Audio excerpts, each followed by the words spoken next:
از خون 90 میلیون ایرانی رنگین تر نیست. اگر 90 میلیون ایرانی به پناهگاه میتونید ببرید، من هم میرم.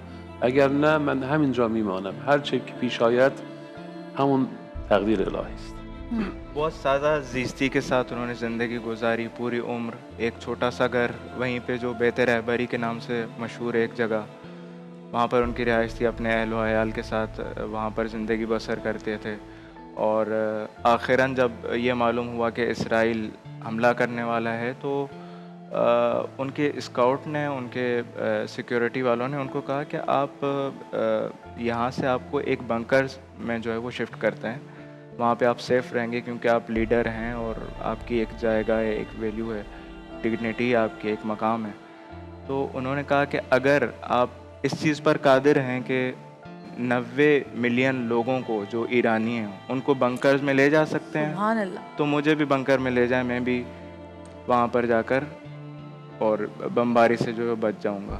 لیکن انہوں نے اس چیز کو تسلیم کیا کہ میں کبھی بھی سر تسلیم خم نہیں ہوں گا، اور جس طرح سے باقی لوگ زندگی گزار رہے ہیں اسی طرح سے اس چیز سے نمٹوں گا۔ میزبان جویریہ سعود نے اس واقعے کو جذباتی انداز میں بیان کرتے ہوئے کہا کہ لیڈر تو وہی ہوتا ہے جو اپنے قوم کا باپ بن کر سوچے۔ ڈاکٹر طالبی نیا نے مزید انکشاف کیا کہ آیت اللہ خامنئی کو ایران کے بعد اگر کسی ملک سے بے پناہ محبت تھی تو وہ پاکستان تھا۔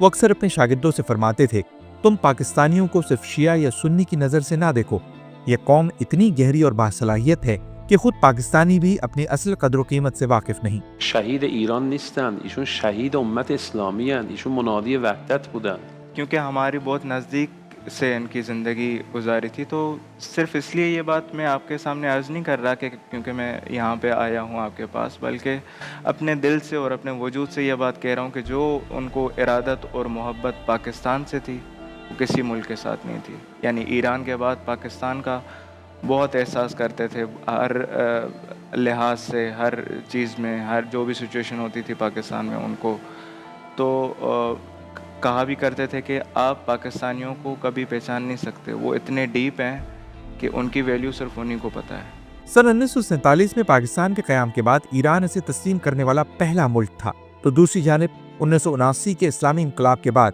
پاکستان نے بھی نئی ایرانی قیادت کو خوش آمدید کہنے میں پہل کی۔ آیت اللہ علی خامنئی کی وفات پر جہاں ایران میں سوگ کا سما ہے، وہیں پاکستان میں بھی اسے ایک اہم پڑوسی ملک کے سربراہ اور خطے کی ایک بااثر شخصیت کے بچھڑنے کے طور پر دیکھا جا رہا ہے۔ ان کی رحلت کو پاک ایران تعلقات کی تاریخ کے ایک طویل باب کے خاتمے سے تعبیر کیا جا رہا ہے۔ کار عملیاتی خاصی نکرده، اینا یه قتل نفس ذکیه کردن و خون مطهر ایشون دامن یهود رو و اسرائیل رو خواهد گرفت انشاءاللہ۔ جی، اور بالکل اسی طرح سے جس طرح سے آپ نے کہا کہ تنہا ملک تھا ایران اس وقت جب پاکستان کی آزادی ہوئی اور اس کو اپروو کیا، اسی طرح سے پاکستان بھی واحد ملک تھا جب انقلاب اسلامی وجود میں آیا ایران میں، تو اس کو سپورٹ کیا، حمایت کی۔